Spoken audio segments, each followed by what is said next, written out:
Bismillahirrahmanirrahim. Assalamualaikum warahmatullahi wabarakatuh. Alhamdulillahi rabbil alamin. Wa bihi nasta'inu ala umuri dunya waddin. Wassalatu wassalamu ala asyrafil anbiya'i wal mursalin. Nabiyina Muhammadin wa ala alihi wa ashabihi wa man tabi'ahum bi ihsanin ila yaumiddin. Allahumma anfa'na bima 'allamtana wa 'allimna ma yanfa'una wa zidna 'ilma.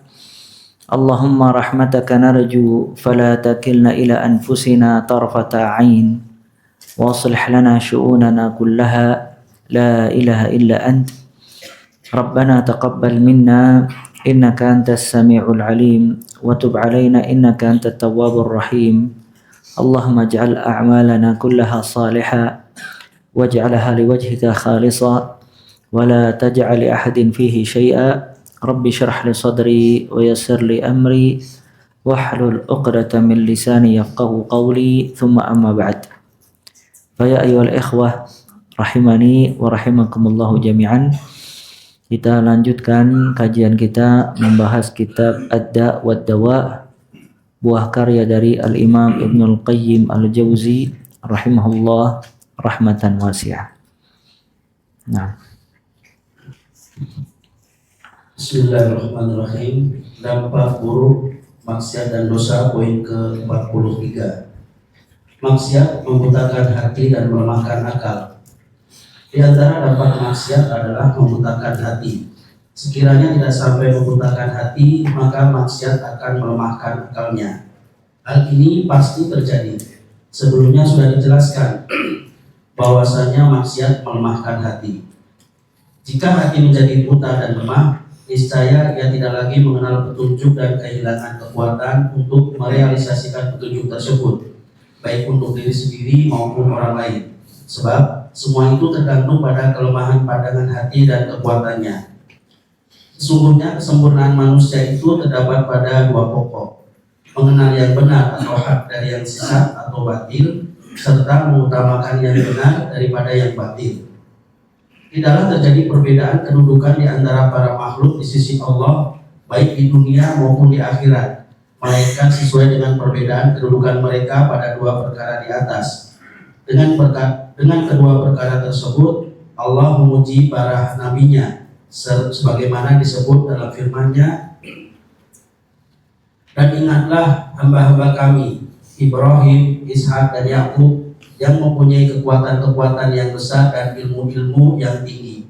Surat Shad ayat 45.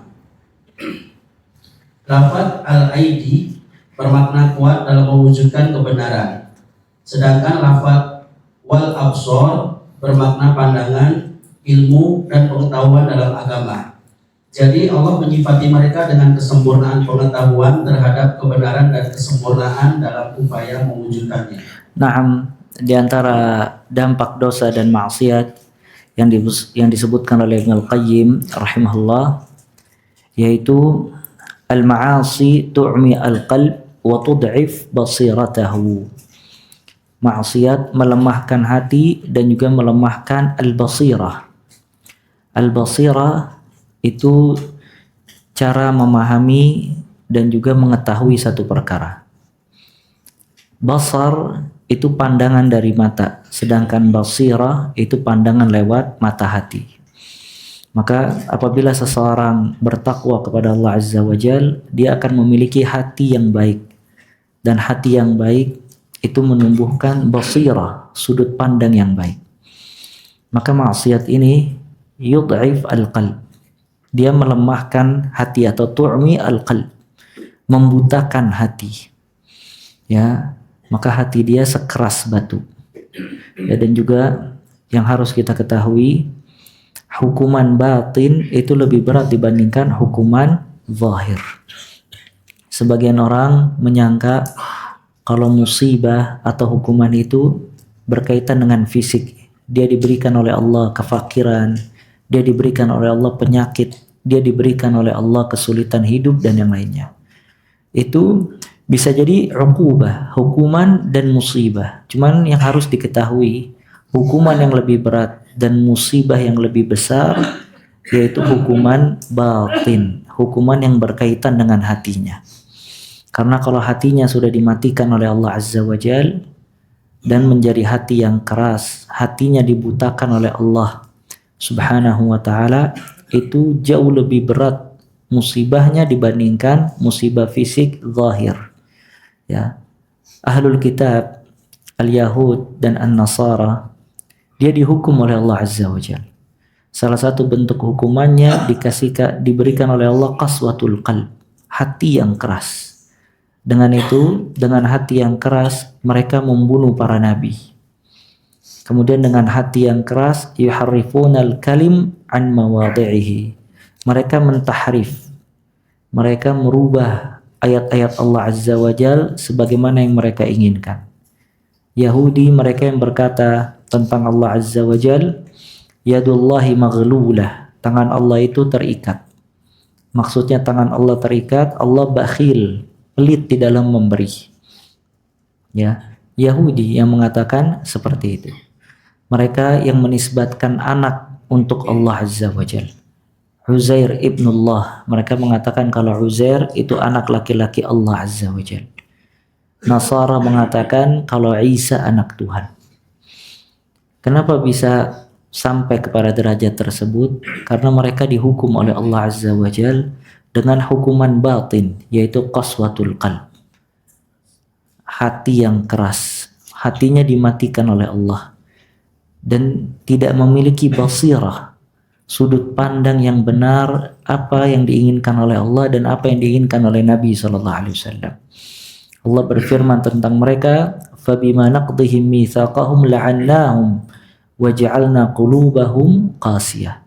Ketika mereka melanggar perjanjian dengan kita, manusia ketika hidup itu memiliki ahad, ada perjanjian dengan Allah Azza wa Jalla.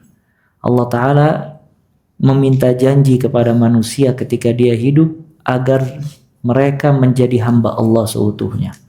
Mereka mentaati firman Allah, mentaati perintah-perintah Allah dan juga menjauhi larangan-larangannya. Ini mitsaq, perjanjian antara kita dengan Allah Azza wa Jalla. Ya, seperti antum kalau masuk di satu perusahaan, antum teken kontrak, harus mentaati semua peraturannya. Maka walillahil matsalul a'la, Allah memiliki permisalan yang lebih tinggi.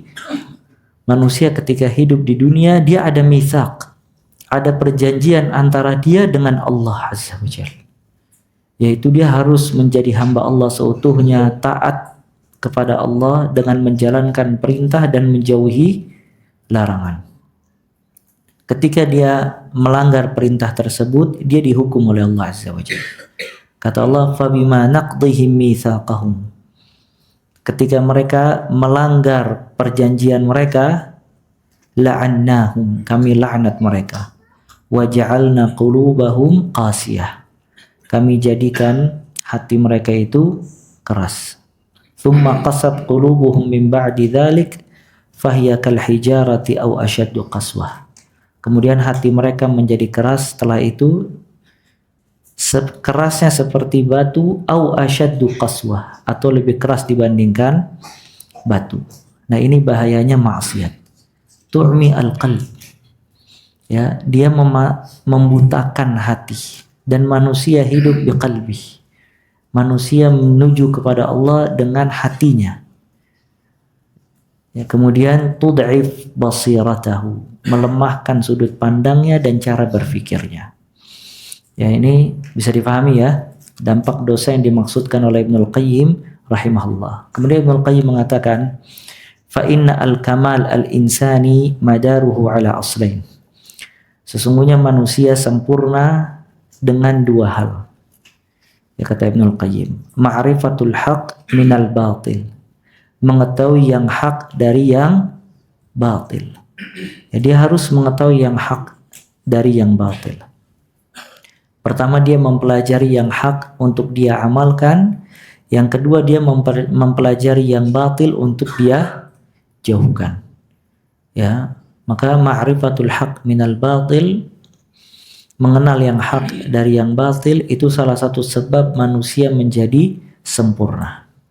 Kemudian yang kedua, wa itharuhu alaih, mendahulukan yang hak dari yang batil, maksudnya mengamalkan ilmu tersebut. Ya, jadi ilmu bukan pajangan atau koleksi yang dia kumpulkan hanya menjadi wawasan semata. Ilmu din, ilmu agama ini harus diamalkan. Kalau dia tidak mengamalkan ilmu agama ini, maka dia terancam dengan ancaman-ancaman dari Allah dan Nabi Sallallahu Alaihi Wasallam. Dan ilmu ini akan ditanya oleh Allah Azza wa Jalla. Ya, di antara pertanyaan yang akan ditanya kepada manusia pada hari kiamat kelak, salah satunya an ilmihi madza amila bih. Akan ditanya ilmunya apakah dia amalkan atau tidak. Jadi kalau dia tidak memiliki ilmu, dia bodoh, dosa. Apalagi dia bodoh terhadap kewajiban-kewajiban Allah Azza wa Jalla. Kalau dia memiliki ilmu, namun ilmu tidak diamalkan, dia berdosa. Maka kesempurnaan manusia, dia mengetahui yang hak dari yang batil, dia berilmu wa tanfidhuhu, dan dia mengamalkan ilmu tersebut. Maka dengan dua hal ini, dia mengetahui yang hak dari yang batil, kemudian dia mengamalkan ilmu tersebut, akan menjadi sempurna dia. Ya, di sini kata Ibnul Qayyim rahimahullah, dan manazilul khalq, kedudukan hamba di sisi Allah Azza wa Jal sesuai dengan kualitas dua hal tadi. Kualitas ilmu yang dia ketahui dan kualitas amalan dari ilmu yang dia ketahui. Ya. Maka Allah Ta'ala memuji para nabi dengan dua hal ini. Dengan ilmu wa tanfiz, dan mengamalkan atau realisasi dari ilmu tersebut. Di sini Ibnul Qayyim membawakan firman Allah dalam surat Sad ayat 45. Wadhkur ibadana Ibrahim wa Ishaq wa Yaqub ulil aidi wal absar. Dan ingatkanlah dari hamba-hamba kita Ibrahim, Ishaq dan Yaqub. Ya, Ibrahim, Ishaq dan Yaqub, ya, ini anak keturunan Ibrahim. Dipuji oleh Allah Ibrahim, Ishaq dan Yaqub. Kenapa? Ulil aid. Mereka memiliki al-aid dan absar. Ulil aidi wal absar. Mereka memiliki al-aid dan al-absar. Al-aid itu ilmu. Afwan, al-aid al-qawi fi tanfizil haq. Al-aid itu aplikasi dari ilmu.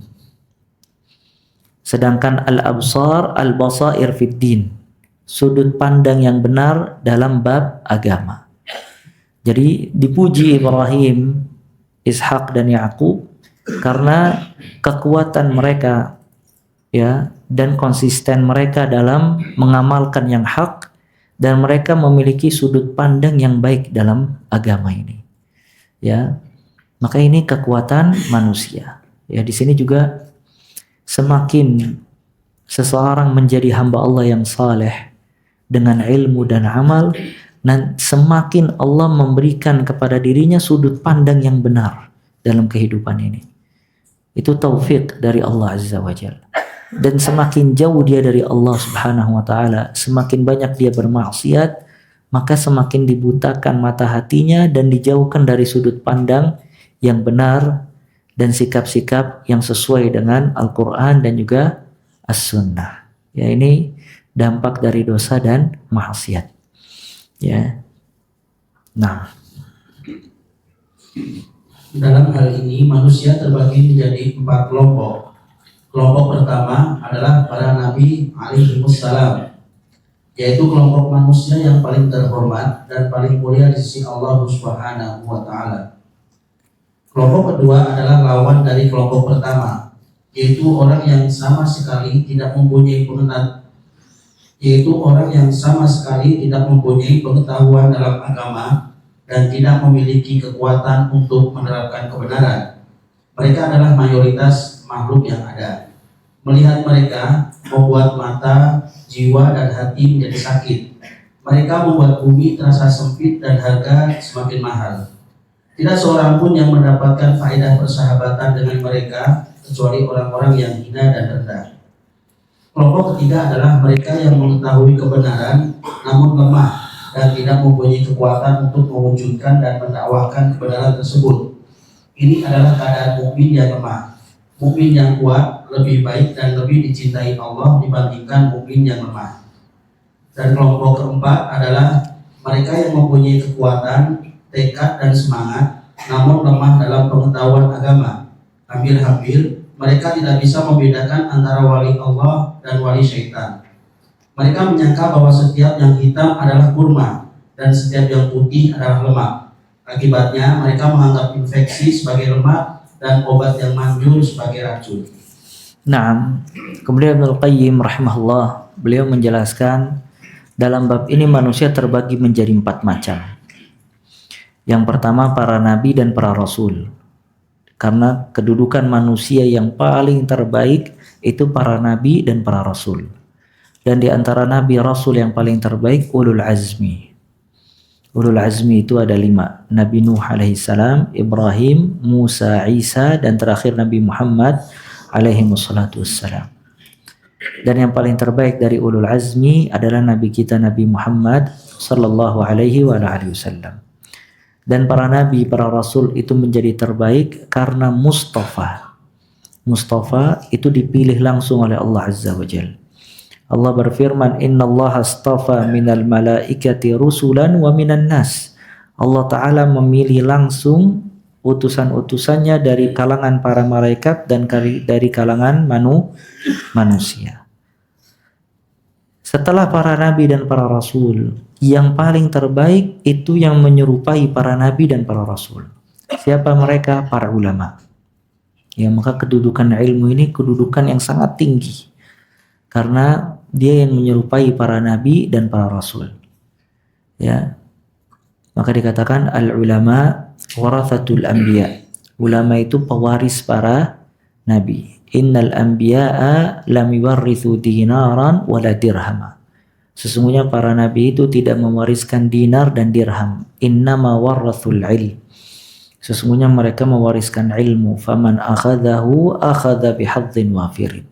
Barang siapa yang mengambil ilmu, dia telah mengambil bagian yang sangat besar. Ya. Kemudian dikatakan para ulama, perbedaan antara ulama dan juga abid, orang yang beribadah tanpa ilmu itu seperti qamar, bulan dan bintang. Lihat subhanallah, Ibn Rajab rahimahullah menjelaskan hal ini dalam risalahnya. Allah Ta'ala mensifati Nabi SAW sirajan munira. Apa siraj? Siraj matahari. Nabi SAW dipermisalkan oleh Allah Azza wa Jalla seperti matahari. Sedangkan para nabi, para ulama itu digambarkan oleh Nabi SAW seperti qamar, bulan. Dan abid, orang yang beribadah semata tanpa ilmu itu dipermisalkan dengan nujum, bintang. Apa bedanya? Syams atau siraja munira, matahari, dia yang mempancarkan sinar, menunjukkan kalau Nabi Muhammad SAW dia yang dipilih oleh Allah Azza wa Jal untuk menyampaikan syariat Allah Azza wa Jal. Maka dia dipermisalkan oleh Allah sirajan munira. Sedangkan para ulama digambarkan dengan qamar, dengan bulan.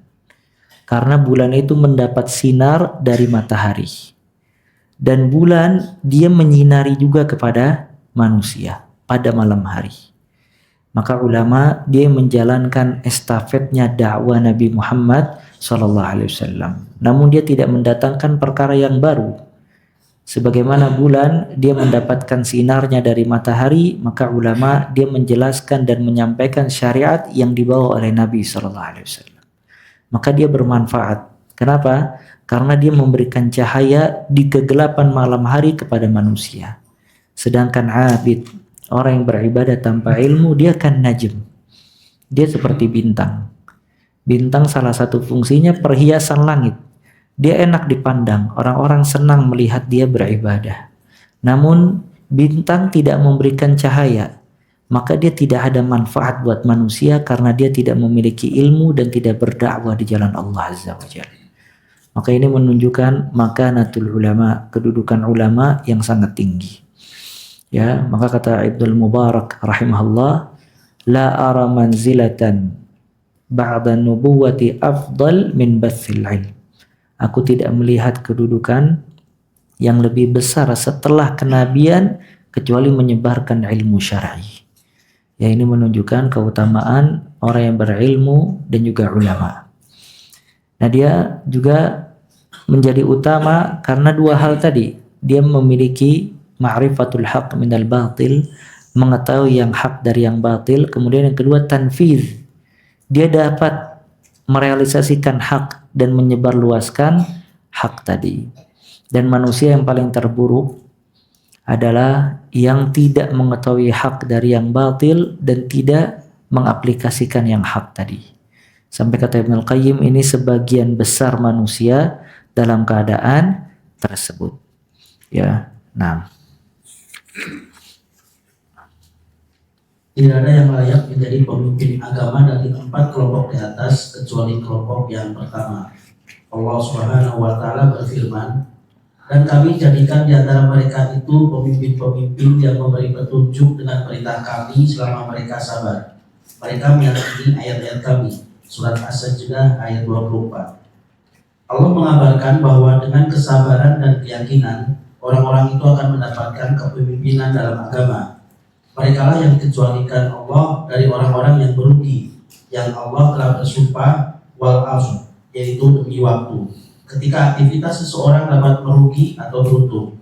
Dengan kata lain, orang yang tidak beriman dan bersabar termasuk orang-orang yang merugi. Allah Subhanahu wa taala berfirman, demi masa, sungguh manusia berada dalam kerugian, kecuali orang-orang yang beriman dan mengerjakan kebajikan, serta saling menasihati untuk kebenaran dan saling menasihati untuk kesabaran. Surat Al-Asr ayat 1-3. Ini juga menunjukkan kalau dakwah itu menunjukkan menjadikan seseorang itu sempurna. Karena manusia sempurna dengan 4 hal dalam surat Al-Asr. Dan melepaskan dirinya dari kerugian itu dengan 4 hal. Yang pertama dengan ilmu, yang kedua dengan amal, yang ketiga dengan dakwah, dan yang keempat bersabar atas semua hal tadi. Ya, maka di sini pentingnya seseorang dia berdakwah di jalan Allah Azza wa Jal sesuai dengan kemampuan yang Allah berikan kepada dirinya. Ya, karena dakwah realisasi dari ilmu dan amal. Ya, ilmu yang dia miliki bukan hanya untuk dirinya pribadi, harus diamalkan dan juga harus didakwahkan. Maka dengan berdakwah di jalan Allah Azza wa Jal, dia melepaskan diri dari kerugian. Nah, tidaklah cukup hanya dengan mengetahui kebenaran dan bersabar, tetapi juga harus dibarengi dengan saling menasihati serta memberi petunjuk dan anjuran. Sekiranya selain mereka adalah orang-orang yang merugi, maka bisa disimpulkan bahwa maksiat dan dosa membutakan mata hati sehingga tidak dapat mengetahui kebenaran sebagaimana mestinya. Kekuatan dan tekadnya hilang sehingga mengakibatkannya tidak sabar menghadapi kebenaran.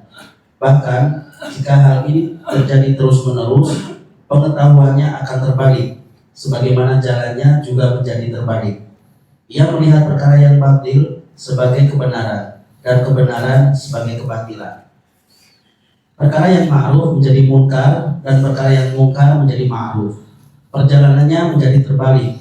Dari perjalanan menuju Allah dan negeri akhirat menuju tempat kediaman jiwa yang batil, yang ridho dan tentram dengan kehidupan dunia serta melalaikan Allah, ayat-ayatnya dan meninggalkan persiapan untuk berjumpa dengannya. Sekiranya hukuman dosa dan kemaksiatan hanya seperti yang disebutkan di atas, tentu hal itu sudah pantas menjadi faktor pendorong bagi setiap muslim untuk meninggalkan dan menjauhi dosa dan maksiat. Wallahu a'lam bishawab.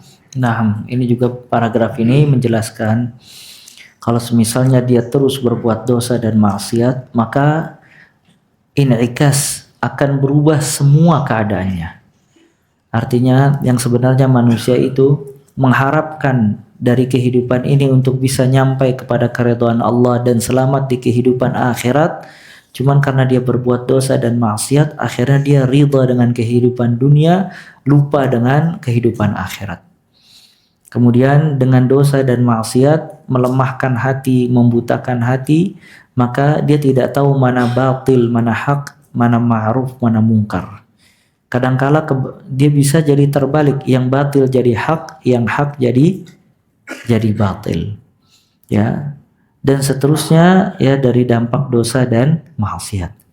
Dan sebagian orang ya subhanallah, kalau bertanya bukan ingin mencari hak, tapi ingin membenarkan pendapat dia. Ya ini juga masalah. Ya sebagian orang bertanya, Ustadz, kalau menurut antum bagaimana hukum ini? Dia bukan ingin hak, tapi dia ingin pendapat yang ada pada dirinya itu dibenarkan. Ini juga permasalahan yang banyak dilakukan oleh orang-orang. Ya jadi ketika dia jawabannya tidak sesuai dengan pendapat dia, maka dia akan menolak hak tadi. Ya. Nah, yang benar dia berusaha di dalam bertanya untuk mencari yang hak dan dia mengamalkan hak tadi walaupun hal tersebut menyelisihi pendapat dia dan hawa nafsu dia. Ya karena al-haq ahaqqu an yuqal, al-haq ahaq ayyuttaba'. Yang hak itu lebih berhak untuk dikatakan, yang hak itu lebih berhak untuk diikuti. Nah, Demikianlah sungguh ketaatan dapat menerangi, menjernihkan, menguatkan dan mengokohkan hati, seperti cermin yang mengkilap dengan kejernihannya sehingga dipenuhi dengan cahaya. Jika syaitan mendekatinya, maka ia pasti terkena cahaya tersebut. Sebagaimana syaitan yang mencuri kabar dari langit terkena lontaran suruh api yang berkobar. Ketakutan syaitan dari hati yang semacam ini lebih dahsyat dibandingkan ketakutan serigala terhadap singa. Sampai-sampai pemilik hati tersebut membuat syaitan jatuh tersungkur. Setan-setan lain lantas mengerumuninya, lalu mereka saling berkata, apa yang terjadi terhadapnya? Ia tersungkur oleh pandangan manusia, jawab yang lain. Nah, antum lihat syaitan itu bersarang di dalam hati-hati yang lemah. Manusia apabila hatinya lemah, kurang atau sedikit taufik dari Allah Azza wa Jal, sedikit mengetahui yang hak, selalu di atas kebatilan, selalu bermaksiat kepada Allah Azza wa Jal, maka hatinya itu menjadi sarangnya syaitan. Dan orang yang tersandra pada hakikatnya dia yang tersandra pada hawa nafsunya dan juga syaitan. Makanya sebagian orang subhanallah, saking banyaknya dosa yang dia lakukan sampai dia pegel sama dosanya sendiri. Tapi dia tidak tahu bagaimana keluar dari dosa tersebut, dan selesai dari dosa itu dia tidak tahu. Setiap dia pengen selesai dari dosa tersebut, dia kembali lagi. Setiap dia pengen selesai dari dosa tersebut, dia kembali lagi.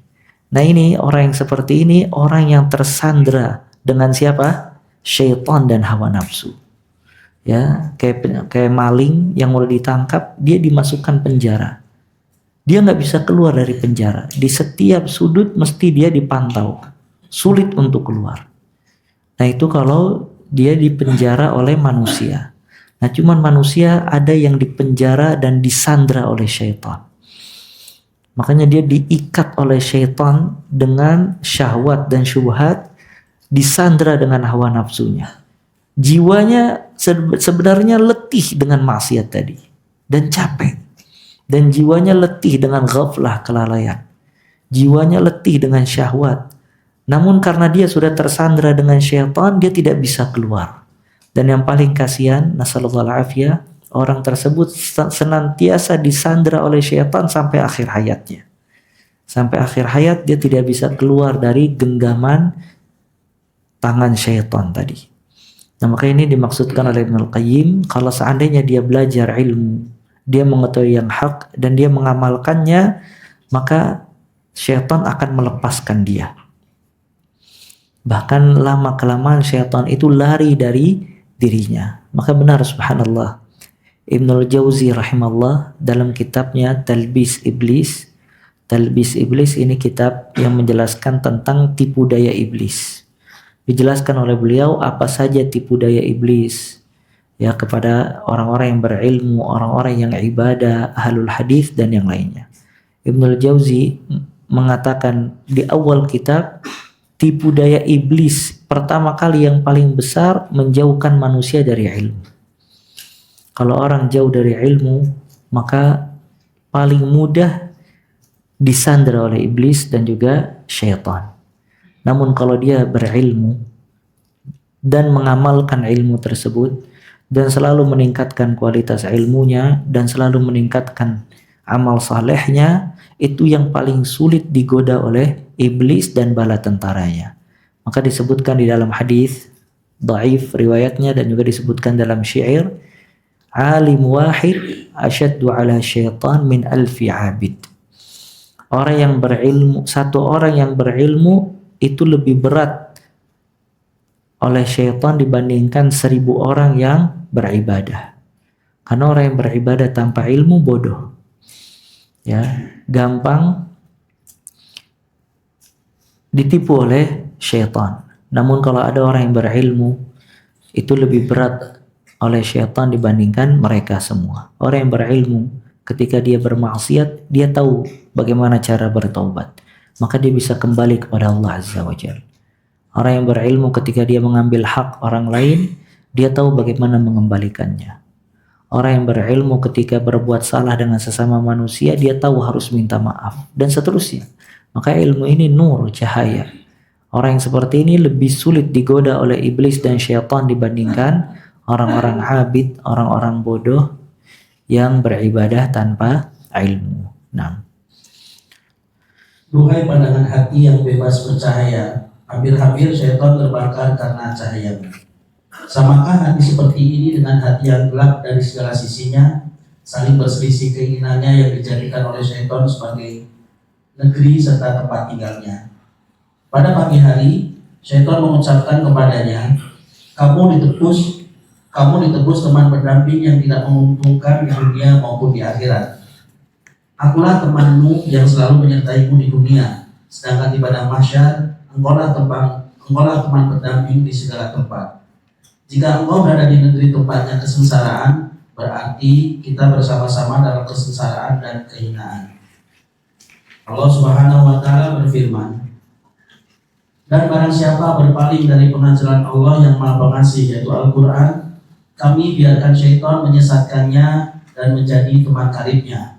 Dan sungguh mereka, syaitan-syaitan itu benar-benar menghalang-halangi mereka dari jalan yang benar, sedang mereka menyangka bahwa mereka mendapat petunjuk.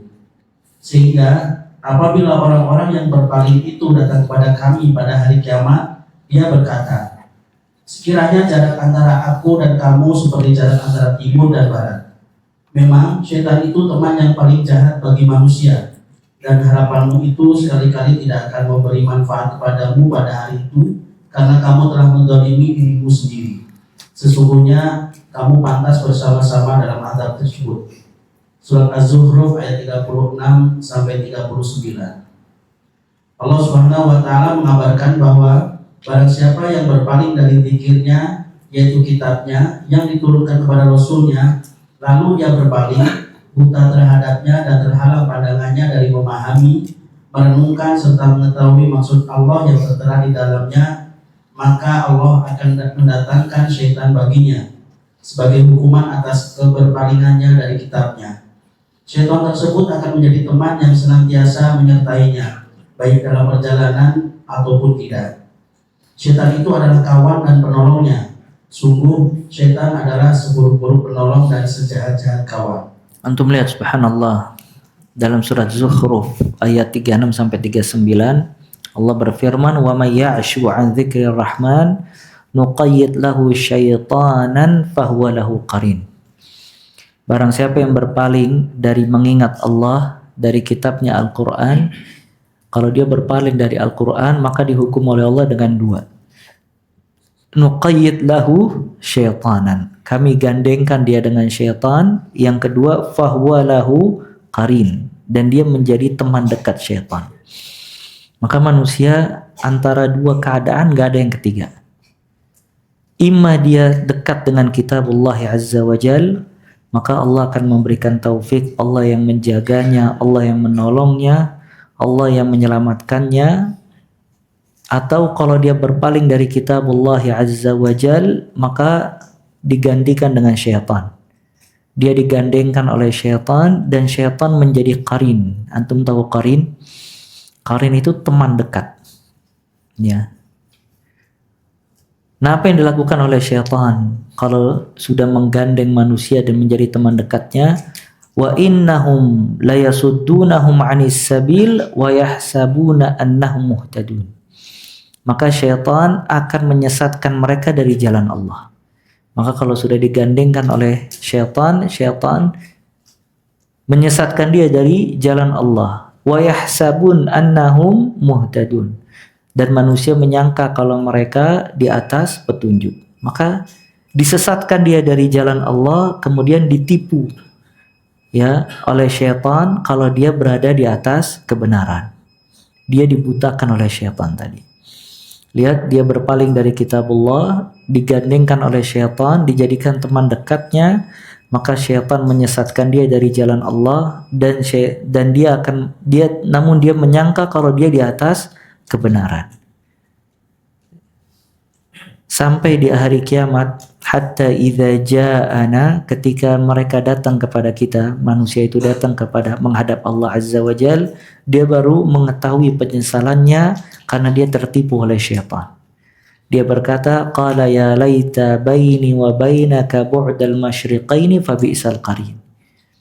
Seandainya antara aku dengan engkau jarak yang sangat jauh karena engkau seburuk-buruk pendamping. Dia menyesal.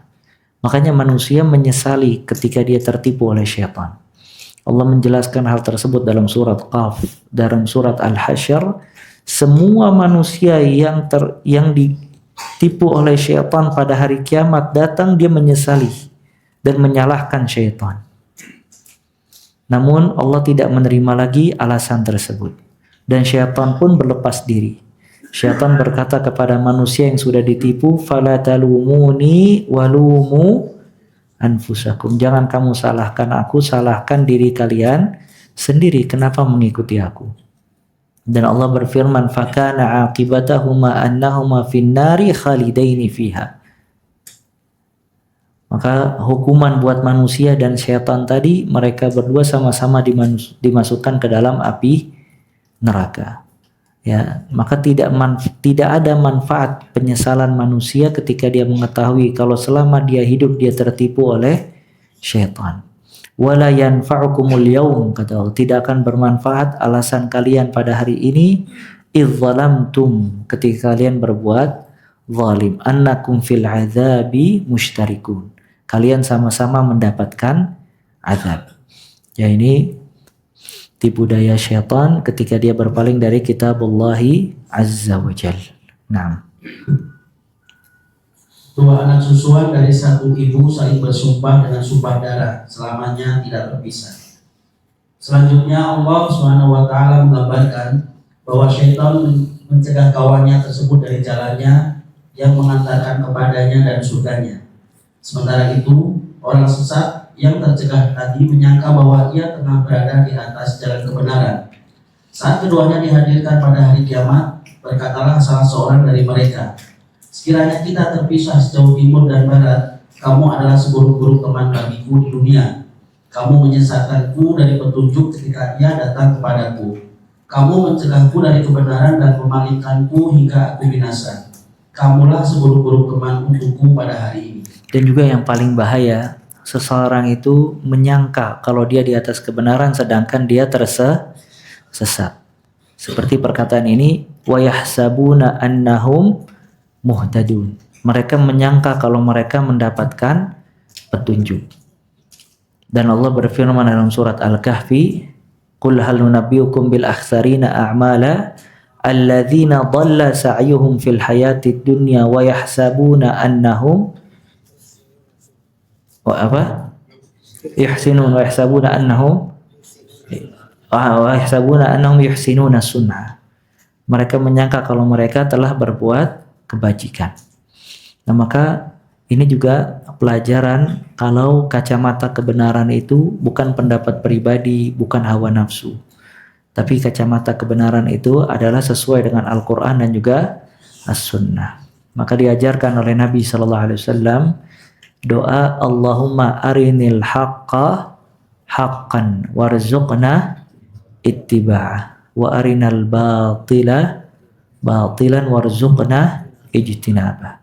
Ya Allah, perlihatkanlah kepada aku yang hak, beneran hak, warzuqna ittiba'ah, dan karunialah kepada aku untuk bisa mengikutinya, wa arinal batila batilan, dan perlihatkanlah kepada aku yang batil adalah batil, dan karuniakanlah kepadaku untuk bisa menjauhinya. Maka bahayanya manusia ketika mengambil sikap atau mengamalkan satu amalan sedangkan amalan tersebut salah, wa yahsabuna annahum muhtadun. Mereka menyangka kalau mereka mendapatkan petunjuk. Dan ini juga tipu daya syaitan yang menghiasi manusia kalau dia telah berbuat baik dan benar sedangkan jalan yang dia tempuh adalah kesesatan dan kesalahan. Nah, Padahal jika orang yang tertimpa musibah melihat orang lain juga tertimpa musibah, niscaya musibahnya akan terasa ringan dan dia pun merasa terhibur. Namun Allah mengabarkan bahwa keadaan seperti ini tidak akan dialami oleh orang-orang yang terkena azabnya. Tidak seorang pun yang merasa senang dan terhibur dengan adanya teman yang diazab bersamanya. Berbeda dengan di dunia, kesamaan dalam musibah merupakan suatu hiburan. Hal ini sebagaimana syair yang diucapkan oleh Al-Khalsah atas kematian saudaranya Sahr. Sekiranya bukan karena banyaknya orang menangis di sekelilingku untuk saudara-saudara mereka, mungkin aku sudah membunuh diriku. Mereka tidak menangisi orang yang semisal saudaraku, tetapi hal itu berupa bela sungkawa dan hiburan untuk jiwaku. Ketahuilah, wahai Sahr, aku tidak akan melupakanmu hingga aku berpisah dengan hidupku dan mendatangi kuburanku. nah, untuk melihat kata Ibnul Qayyim, kalau di dunia seseorang terkena musibah tidak sendirian itu merupakan tasliyah.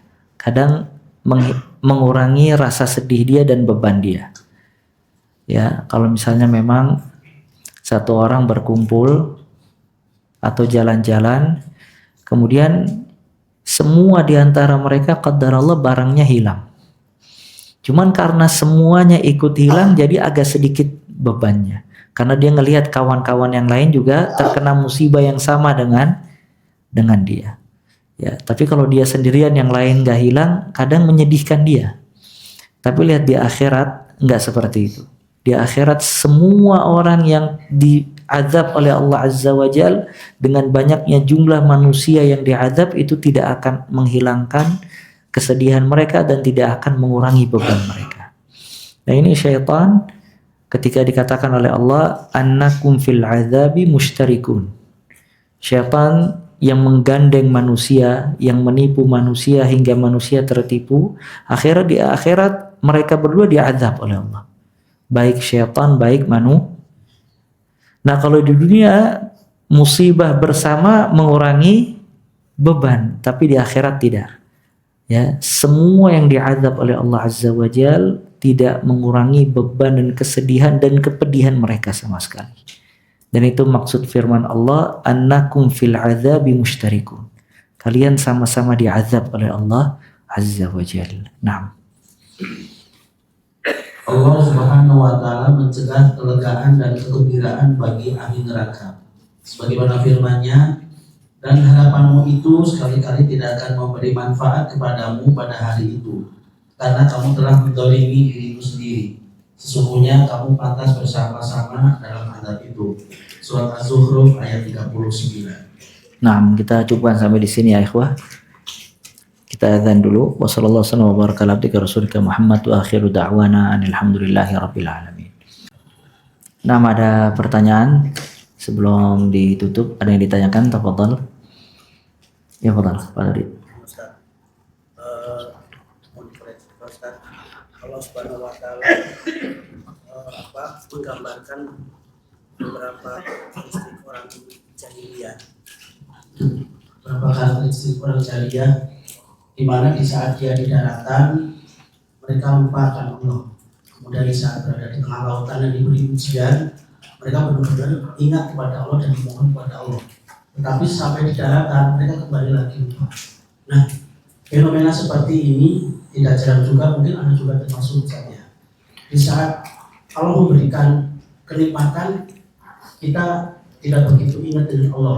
Artinya di saat Allah memberikan ujian, dan ujian itu memang sangat tipis antara kehidupan, hidup dan mati, Ustaz. Nah, di situ titik di situ kita merasa ingat dan sangat membutuhkan Allah, Ustaz. Mungkin doa kita yang biasanya sehari berapa kali ini lebih intens, Ustaz. Nah, di saat Allah memberikan kenikmatan, dilepaskan dari ujian itu, secara tidak sadar kita pun juga jauh dengan Allah, Ustaz. Yang pertanyaan anak, apakah ini kita termasuk apa karakter orang jahiliyah? Yang kedua, apakah ini juga adab kita terhadap Allah ini berkurang atau seperti apa, Ustaz? Kalau Ustaz. Nah, yang pertama yang harus diketahui yang dilakukan oleh orang-orang Arab jahiliyah itu adalah yang berkaitan dengan perbuatan syirik. Kalau orang-orang Arab jahiliyah, dia berbuat syirik kepada Allah Azza wa Jalla. Namun mereka berbuat syirik kepada Allah dalam keadaan lapang, dan mereka mengingat Allah Azza wa Jalla dalam keadaan sulit. Dan itu digambarkan oleh Allah di dalam Al-Quran, di dalam beberapa ayat. Orang-orang Arab jahiliyah, apabila mereka di tengah lautan terombang-ambing dengan ombak laut yang sangat besar, ketika itu digambarkan oleh Allah, da'awullaha mukhlishina lahuddin. Mereka berdoa kepada Allah dengan penuh keikhlasan, karena mereka tahu pada saat itu tidak ada yang bisa menolong mereka kecuali Allah Subhanahu wa ta'ala. Maka mereka tinggalkan semua sesembahan selain Allah Azza wa Jalla.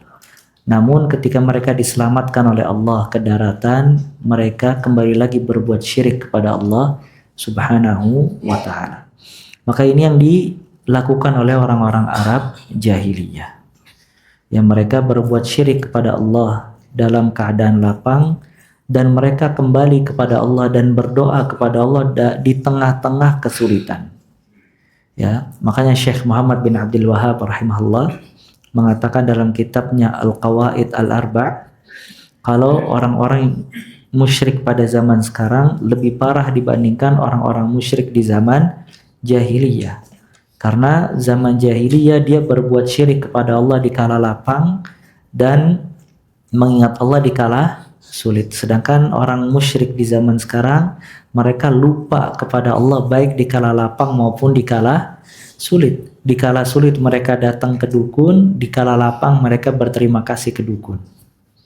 Di kala sulit mereka datang ke kuburan, menyembah kubur, di kala lapang mereka berterima kasih kepada penghuni kubur. Hal itu nggak dilakukan oleh orang-orang syirik di zaman pertama. Nah, adapun yang dilakukan oleh manusia yang mentauhidkan Allah Azza wa Jalla dan beriman kepada Allah Subhanahu wa ta'ala, kadangkala mereka lupa kepada Allah dikala diberikan nikmat, dan mereka mengingat Allah di tengah-tengah musibah. Ya, ini juga tidak tepat, perbuatan yang tidak tepat, karena manusia harus mengingat Allah dalam semua keadaan. Sebagaimana sabda Nabi sallallahu alaihi wasallam, ta'arraf ila Allah fir raha ya'rifka fi syiddah. Kenalilah Allah di saat lapang, maka Allah akan mengenal kamu di saat sulit. Dan juga kebaikan dan keburukan pada hakikatnya sama-sama ujian. Allah Ta'ala berfirman, wa nabluukum bisyarri wal khairi fitnah wa ilaina turja'un. Dan kami menguji kalian dengan kebaikan dan keburukan, dan hanya kepada kamilah kalian kembali. Maka Allah menguji dengan kebaikan. Apakah ketika seorang hamba diberikan kebaikan oleh Allah Azza wa Jalla, dia dapat bersyukur atau tidak? Dan Allah menguji hambanya dengan keburukan. Apabila dia diberikan keburukan, apakah dia dapat sabar atau tidak? Cuman memang ya ikhwah, ujian kenikmatan itu jauh lebih sulit dibandingkan ujian kesulitan. Makanya sebagian salaf berkata, "Ubtulina, kami diuji oleh Allah dengan kebaikan, kami kufur dan lupa. Sedangkan ketika Allah menguji kita dengan kesulitan, kami dapat bersabar." Maka di sini pentingnya seorang hamba tetap harus mengingat Allah dalam semua keadaan. Karena ya ikhwah, ibadah itu ada yang berkaitan ketika diberikan nikmat, dan ada ibadah yang berkaitan ketika ditimpa musibah. Manusia hanya tahu kalau dia dikasih musibah, ibadahnya adalah bersabar. Makanya kalau ada orang datang, "Ustaz, ana ditimpa ini dan ditimpa itu, ana dikasih ujian ini dan dikasih ujian itu," kalimat yang terlontar mesti apa? Sabar. Karena ibadah di kala sulit adalah sabar. Cuman kita harus tahu, ada ibadah di kala lapang. Apa ibadah tersebut? Syukur. Maka kedudukan syukur atas nikmat itu sama seperti kedudukan sabar atas musibah. Ketika manusia dikasih musibah dia bersabar, dan itu ibadah di kala sulit. Begitu juga ketika dikasih nikmat dia bersyukur. Makanya manusia yang bersyukur dan bersabar dia masuk surga. Makanya semua orang yang menempatkan semua keadaan sesuai yang diinginkan oleh Allah Azza wa Jal, ya, itu yang mendapatkan ganjaran yang besar.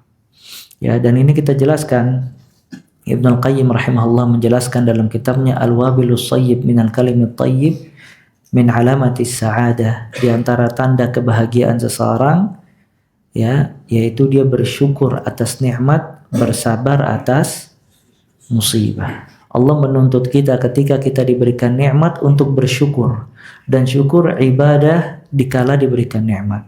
Dan Allah meminta kita untuk bersabar ketika ditimpa musibah, dan itu ibadah di tengah-tengah musibah. Dan juga ya ikhwah, kadangkala ketika manusia sudah terlalu jauh dia melampaui batas dalam berbuat dosa, dalam kelalaian, maka Allah akan memberikan musibah dan cobaan. Maka di antara manfaat musibah dan cobaan itu agar manusia kembali kepada Rabbnya Azza wa Jalla. Makanya kalau tanpa musibah, tanpa cobaan, manusia mungkin akan menghadap Allah Azza wa Jalla dalam keadaan merugi. Kenapa? Karena manusia banyak gagal ketika diberikan nikmat oleh Allah Azza wa Jalla. Makanya disebutkan di dalam hadis, "Innallaha idza ahabba qauman ibtalahum." Allah apabila mencintai satu kaum, maka akan diuji kaum tersebut. Ya. Inna 'idhamal jaza ma'a 'idhamil bala. Sesungguhnya besarnya ganjaran seseorang dengan besarnya ujian yang Allah berikan kepada dirinya. Oleh karena itu, terus berdoa kepada Allah agar kita dijadikan orang-orang yang bersyukur atas nikmat. Yang kedua, bersabar atas musibah. Karena itu semua ibadah. Ya, kata Syekh Muhammad bin Abdul Wahhab rahimahullah, "Allahumma ja'alni mimman idza u'tiya syakar wa idza ibtuliya sabar wa idza aznaba istaghfar." Ya Allah, jadikanlah kita orang yang apabila diberikan nikmat bersyukur, dan apabila diberikan musibah bersabar, dan apabila berbuat dosa beristighfar. Karena syukur, sabar dan istighfar alamatus sa'adah, tanda kebahagiaan seseorang. Namun apabila seseorang lupa kepada Allah dikala nikmat dan mengingat Allah dikala sulit, itu tidak sama perbuatan dia dengan perbuatan orang-orang Arab jahiliyah. Cuman tetap dia tidak sempurna, salah sikap dia. Dia lalai atas nikmat tadi. Cuman orang Arab jahiliyah itu konteksnya berkaitan dengan syirik. Ya, sedangkan kalau ini ghaflah, kelalaian. Ya, dan jangan manusia menyangka kalau dia dikasih nikmat itu tanda kecintaan kepada Allah. Sedangkan kalau dia dikasih musibah itu tanda keburukan dari Allah Azza wa Jalla. Ya, musibah dan nikmat intinya sama-sama ujian. Yang berhasil siapa di antara mereka yang senantiasa mendekatkan diri kepada Allah Subhanahu wa ta'ala, baik dikasih nikmat maupun dikasih musibah. Allah berfirman, "Fa ammal insanu idza mabtalahu rabbuhu fa akramahu wa na'amahu fayaqulu rabbi akraman. Wa amma idza mabtalahu faqadara alaihi rizqahu fayaqulu rabbi ahanan. Kalla. Adapun manusia apabila diuji oleh Allah, lihat kalimatnya, fa ammal insanu idza mabtalahu rabbuhu. Adapun manusia kalau diuji oleh Rabbnya, tetap ujian. Apa ujiannya? Fa akramahu, dia dimuliakan oleh Allah. Wa na'amahu, dia dikasih nikmat oleh Allah. Nah ini ujian. Maka manusia kalau dimuliakan dan dikasih nikmat, dia berkata akraman, Tuhanku memuliakan aku. Wa amma idza mabtalahu, adapun kalau dia diuji juga, faqadara alaihi rizqahu, dia disempitkan rizkinya Allah. Ya faqadara alaihi rizqahu fayaqulu rabbi ahanan. Maka dia berkata, Rabbku menghinakan aku. Kata Allah, kalla, tidak. Barometer kemuliaan di sisi Allah bukan nikmat, bukan ujian, tapi barometer di sisi Allah siapa di antara mereka yang mendekatkan diri mereka kepada Allah, baik dengan sabar atas musibah atau bersyukur atas nikmat. Maka lihat Imam Ahmad, subhanallah. Imam Ahmad, Imam Ahlus Sunnah wal Jamaah, diuji oleh Allah dengan kefakiran. Dan ini anak beberapa kali menceritakan tentang biografi Imam Ahmad. Ya, berapa kali dia tidak mendapatkan makanan, kadang dia harus menjadi kuli untuk mendapatkan makanan. Dengan kefakirannya, kalau dia datang ke satu pasar, dia beli di satu toko, kemudian si pemilik toko kalau itu tahu Imam Ahmad, maka dikasih diskon. Ya, Imam Ahmad tidak mau, maka Imam Ahmad tinggalkan toko tersebut dan pindah ke toko yang lain. Dia tidak ingin menjual agamanya untuk mendapatkan diskon dari pemilik toko tadi. Dan Imam Ahmad berkata, as-sabr 'alal faqr la yanaluhu illa al-akabir. Darajatun la yanaluha illa al-akabir. Kesabaran dengan kefakiran atau kesabaran di atas kefakiran, itu kedudukan tidak ada yang bisa meraihnya kecuali orang-orang yang besar.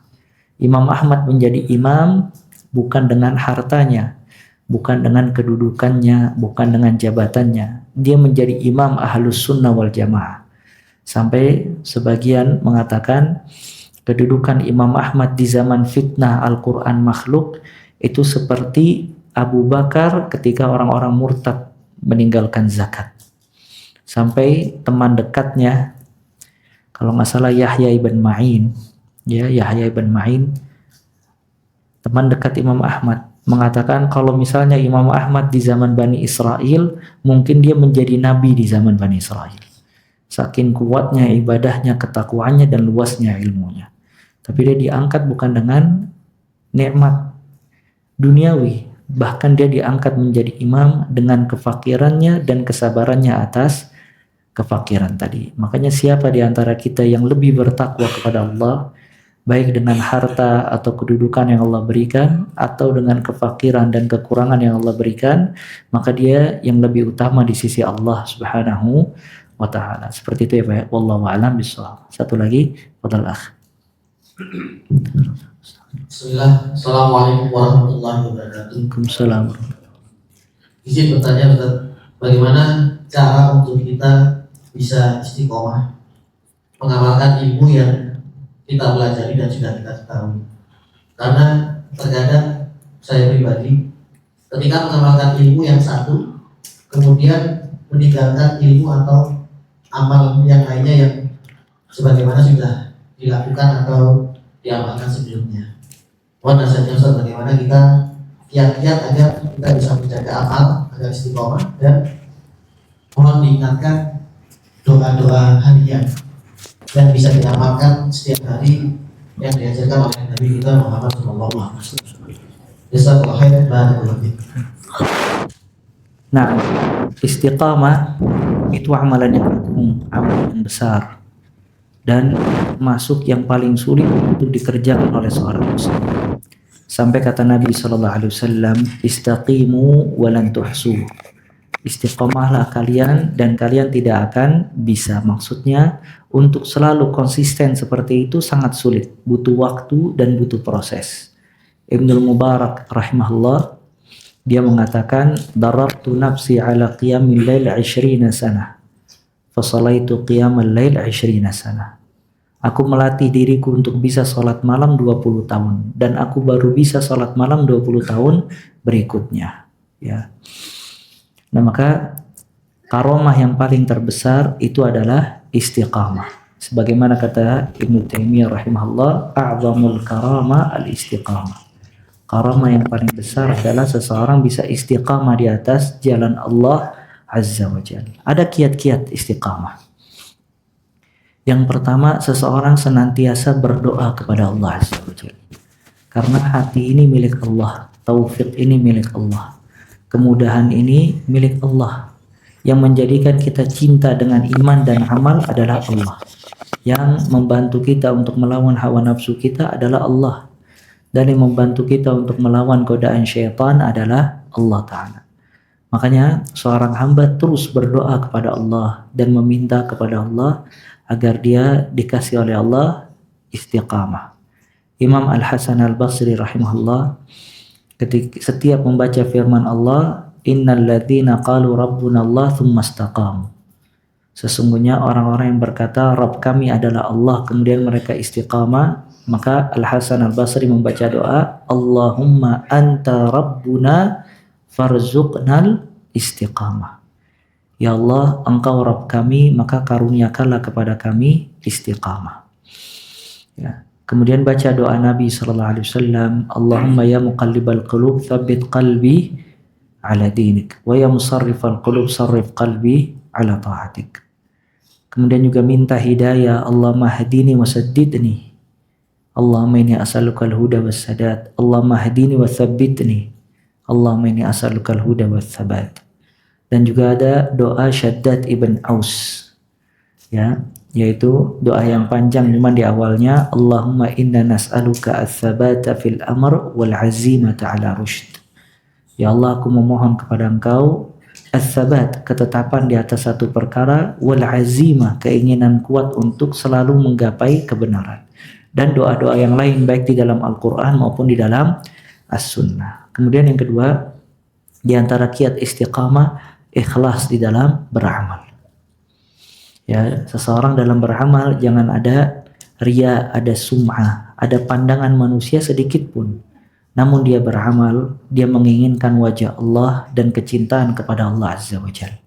Karena semua orang yang ikhlas dan tulus di dalam beramal, mesti dia melanjutkan amal. Berbeda kalau amalannya ada sesuatu selain Allah Azza wa Jalla.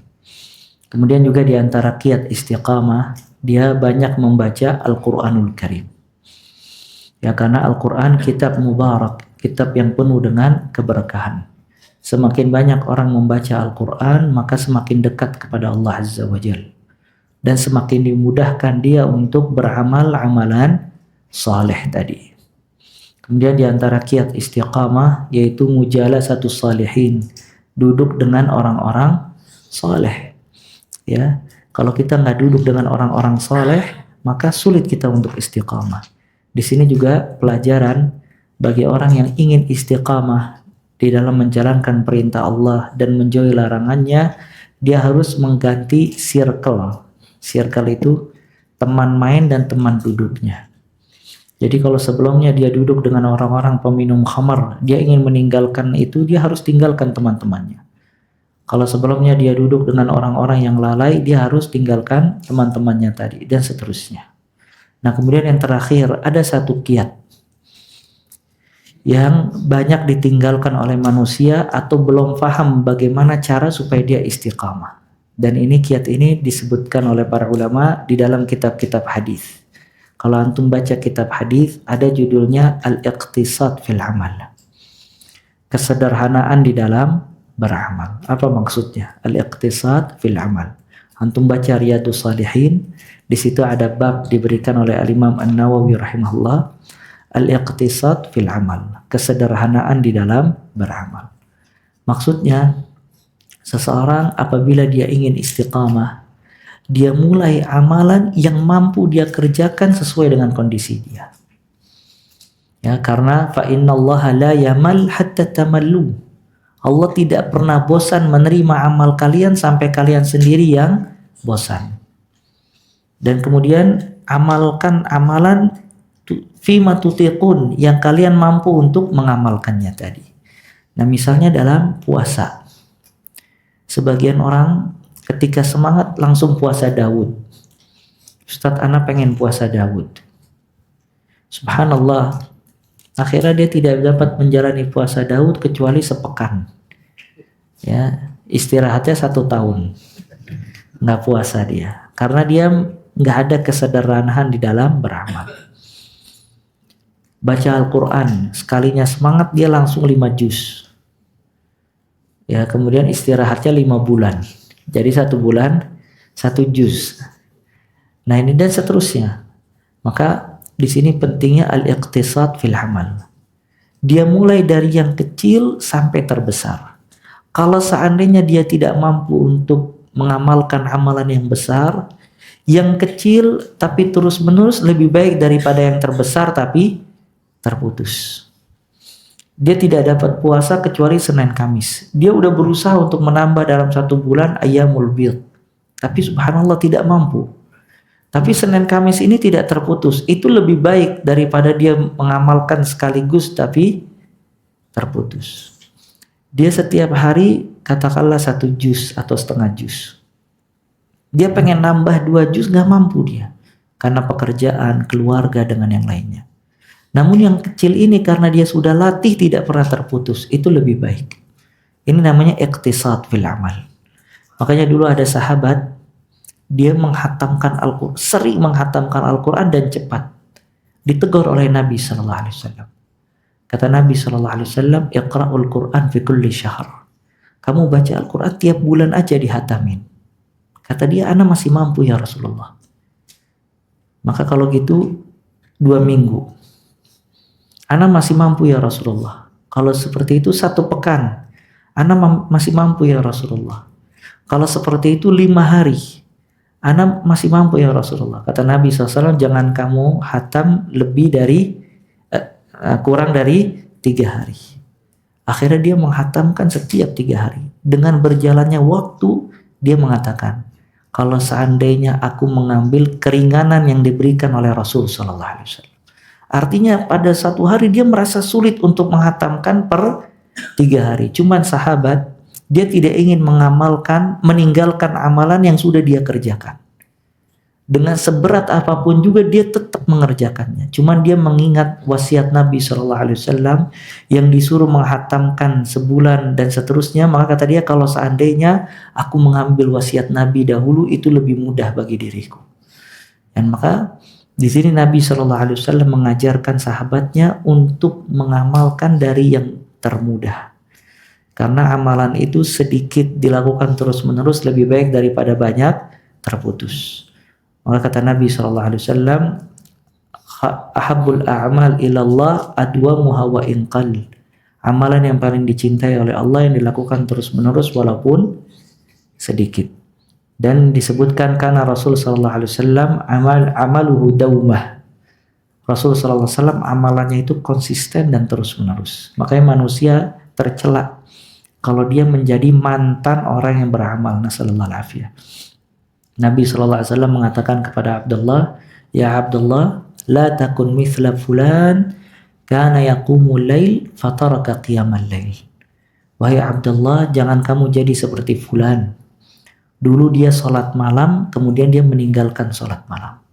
Hadis ini menunjukkan kalau Nabi SAW mencela orang yang dulu suka beramal, kemudian dia tinggalkan amalan tersebut. Nah, maka di sini pentingnya al-iqtisad fil amal, kesederhanaan di dalam beramal. Maka ini dilihat dari situasinya, dilihat dari kondisinya, dan terus ya dia mulai dari yang sedikit sampai dia perbanyak sesuai yang dimudahkan oleh Allah Azza wa Jalla. Nah, sebelum kita tutup ya ikhwah, di sini ada satu pengumuman. Insyaallah taala kita akan membuka program Al-Qur'anul Karim. Ya, waktu bahas kitab Ta'alim Al-Muta'allim Tariqat Ta'allum, di situ ada anjuran seorang penuntut ilmu syar'i dia harus memiliki hafalan. Ya, karena pemahaman ini bisa hilang. Sedangkan hafalan itu yang akan terus melekat pada diri seseorang. Dan sebaik-baik yang kita hafal itu adalah kitab Allah Azza wa Jalla. Kitab Allah Subhanahu wa Ta'ala. Nah, maka dari penjelasan kitab tersebut, maka terinspirasi untuk membuka program ringan, nggak berat. Ya, program Al-Quran bagi ikhwah sekalian, khususnya ikhwan, yaitu yang belum bisa baca Al-Quran, belajar Al-Quran sampai bisa baca. Yang sudah bisa baca Al-Quran, programnya cuma menghafal 2 juz. Juz 30 sama juz 29. Ya, kalau juz 30 aja dia cukup, nggak mau diterusin nggak jadi masalah. Kalau dia ada kemampuan pengen meneruskan juz 29, jauh lebih baik. Kenapa? Yang pertama, jangan sampai ya ikhwah, kita hidup tidak menghafal ayat Allah sama sekali. Aqallu syai', yang paling minim kita hafal juz amma. Ya, dan jangan sampai kita berjumpa dengan Allah Azza wa Jalla, kita tidak ada modal sedikit pun dari kitab Allah Azza wa Jalla. Ya, maka di sini pentingnya seseorang dia punya hafalan. Sampai disebutkan hati yang di dalamnya tidak ada Al-Quran itu seperti rumah yang rusak. Ya, baitul kharib. Rumah yang rusak itu hati yang di dalamnya tidak ada hafalan Al-Quranul Karim. Nah, maka di sini kita buat program ya hafalan Al-Quran atau semuanya yang berkaitan Al-Quran, dari yang belum bisa baca diajarkan sampai bisa baca. Kemudian yang udah bisa baca dengan tajwid yang benar itu ada target hafal juz amma atau juz 29. Nah, ini juga metode menghafal sebenarnya. Sebagian orang hafal Al-Quran tanpa ustadz, akhirnya dia hafal surat Al-Baqarah. Nggak nyampe 1 juz dia tinggalin. Sebenarnya hafalan itu yang benar dari yang pendek sampai yang ke atas. Ya, Ibnul Qayyim menjelaskan kalau inti Al-Quran itu dari surat Qaf sampai An-Nas. Makanya sebenarnya dia mulai hafal Al-Quran dari surat apa? Dia surat Qisarus Suwar. Ya, surat itu ada bagian-bagiannya. Ada mutawwal, ada yang panjang-panjang, ada mufassal, ada yang ayatnya pendek-pendek. Mufassal ini dibagi menjadi 3. Tiwalul mufassal, ya, mufassal yang panjang, yang sederhana, sama yang pendek. Yang pendek ini dibilangnya qisarul mufassal. Qisarul mufassal itu ayat yang potongannya pendek-pendek dan suratnya pendek. Ya, nah qisarul mufassal itu dimulai dari Zalzalah sampai An-Nas. Jadi orang sebenarnya kalau pengen menghafal, dia menghafal dari Al-Fatihah, kemudian dia ke Az-Zalzalah sampai An-Nas. Kalau dia ada kemampuan, dia lanjutkan. Ya, terus sampai An-Naba. Itu juz amma. Kalau dia ada kemampuan, dia lanjutkan juz 29. Nah, terus kalau dia ada kemampuan, dia lanjutkan kalau bisa sampai surat Qaf. Nah, selepas dari surat Qaf, baru dia menghafal surat Mutawwal, Al-Baqarah, Al-Imran, dan yang lainnya. Itu cara menghafal Al-Quran yang sederhana. Kenapa? Karena kalau dia mulai dari Mutawwal, itu biasanya dia bosan dan meninggalkan Al-Quran. Al-Muhim, program ini insya Allah di Masjid Asy-Syifa dilakukan setiap hari Sabtu dan hari Ahad. Jadi nanti dibuka pendaftaran, nggak banyak, kurang lebih mungkin sampai 30 atau 50 orang sesuai dengan kapasitas masjid. Nanti diseleksi. Yang belum bisa baca Al-Quran, diajarin baca Al-Quran. Yang bisa baca Al-Quran tapi berantakan, tetap harus baca Al-Quran dulu. Nanti yang udah bisa baca Al-Quran dengan baik, baru dia masuk ke kelas tahfidz. Nanti ada ustadz yang mentalkin ayat, mungkin setiap pertemuan 5 ayat atau 6 ayat. Kemudian nanti ditasmi setiap hafalan dia, dan setiap kelar dari satu surat dia mentasmi surat itu secara sempurna. Ya cuman 2 juz targetnya. Juz 30 sama juz 29. Antum udah hafal belum? Ya kalau juz 30 sama juz 29 ya. Nah ini juga ada kerjasama ya, harus menghafal di rumah, nanti ketika datang tinggal tasmi dan menyetorkan kepada muhafidz ustadz yang mengajarkan. Dan ini kesempatan besar buat antum semua, karena manusia yang paling terbaik itu yang belajar dan mengajarkan Al-Quran.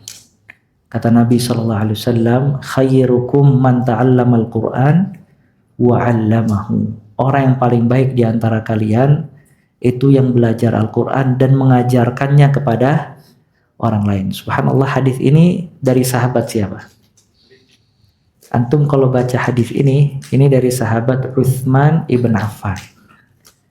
Dan Utsman ibn Affan dia khulafa rasyidin yang memiliki peran mengumpulkan Al-Quran menjadi satu mushaf sampai mushaf yang kita baca. Maka mushaf yang kita baca namanya Rasam Utsmani. Dan dia sahabat yang menghatamkan Al-Quran 30 juz dalam satu rakaat. Utsman ibn Affan. Ya, dan dia meriwayatkan hadis ini. Khairukum man ta'allama al-Quran wa 'allamahu. Orang yang paling baik di antara kalian yang belajar Al-Quran dan mengajarkannya kepada orang lain. Dan orang yang belajar Al-Quran ya ikhwah, dan dia menghafal Al-Quran, nanti di akhirat dia bersama para malaikat. Kata Nabi SAW, al-mahir bil Quran ma'as safaratil kiramil bararah. Orang yang pintar baca Al-Quran nanti di akhirat dia bersama para malaikat yang mulia. Sedangkan walladzi yaqra'ul Qur'an wa yatata'ta falahu ajran. Yang baca Al-Qur'an dan dia terbata-bata, dia cuma mendapatkan 2 ganjaran. Tetap ada ganjaran tapi tidak sama seperti orang yang pintar baca Al-Qur'an Al-Karim. Maka di sini pentingnya inayah, perhatian terhadap Al-Qur'an. Dan kenapa 2 juz juga? Ana pernah dengar kajian salah seorang ustadz, bagus penyampaian dia. Dia bilang ada satu orang datang ke syekh. Dia mengadu tentang problematika kehidupannya yang berantakan, waktunya yang tidak teratur dan seterusnya. Kata syekh tersebut, antum perhatian sama Al-Quran, paling enggak antum hafal 2 juz. Akhirnya orang itu pergi. Lama tidak datang ke syekh tersebut.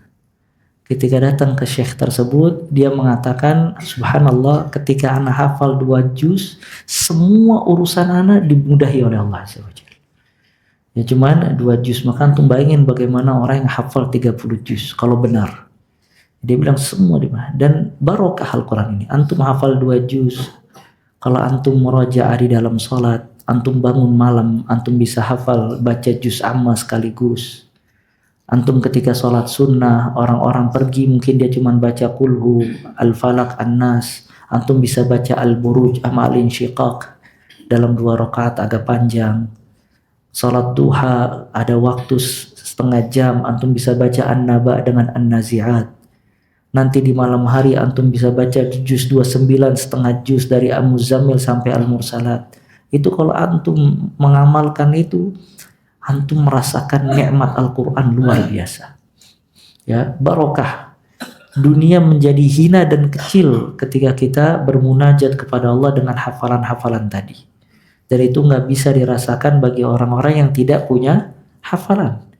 Ya, sampai setiap orang bangun malam nggak ada yang bisa dia baca kecuali Al-Ikhlas, Al-Falaq, An-Nas, Al-Kautsar, Al-Hasr. Diulang-ulang sama dia.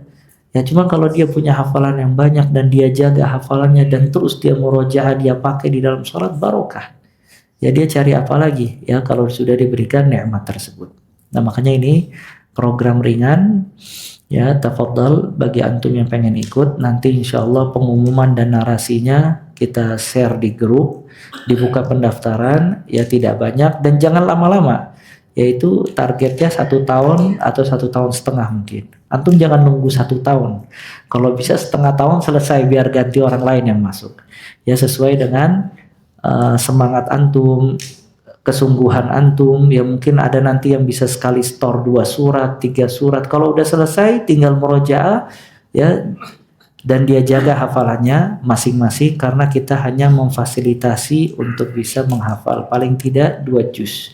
Juz 30 dan juz 29 setiap hari Sabtu dan hari Ahad. Adapun program detailnya nanti di-share insyaallah taala. Namanya kita namakan programnya Darul Quran Ubay bin Ka'ab.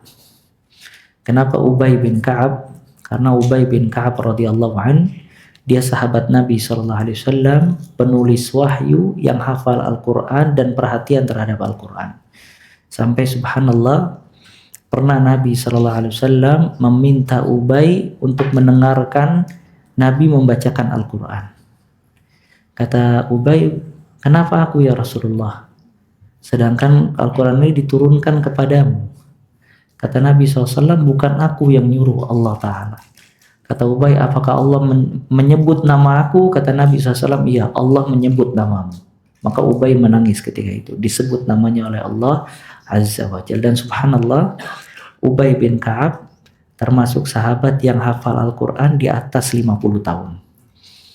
Ya, artinya umurnya udah tua, dia hafal Al-Quran. Dan Anda juga dengar Syekh Abdul Muhsin Al-Abbad, hafizahullah, bapaknya Syekh Abdul Razak, umurnya sekarang 90 tahun kalau nggak salah. Dia bilang anak termasuk orang yang hafal Al-Quran ketika usia 50 tahun. Jadi dia hafal Al-Quran bukan dari muda, pas usia 50 tahun baru hafal Al-Quran. Nah ini nggak muluk-muluk, nggak hafal Quran 30 juz. Cuman berapa? Cuman 2 juz aja. Ya, cuman 2 juz. Semoga bermanfaat. Kita tutup dengan kafaratul majlis. Subhanakallah bihamdik. Asyhadu an la ilaha illa anta astaghfiruka wa atubu ilaik. Wa sallallahu alaihi wa baraka ala abdika rasulika Muhammad wa akhiru da'wana alhamdulillahi rabbil alamin. Tsumma assalamu alaikum warahmatullahi wabarakatuh.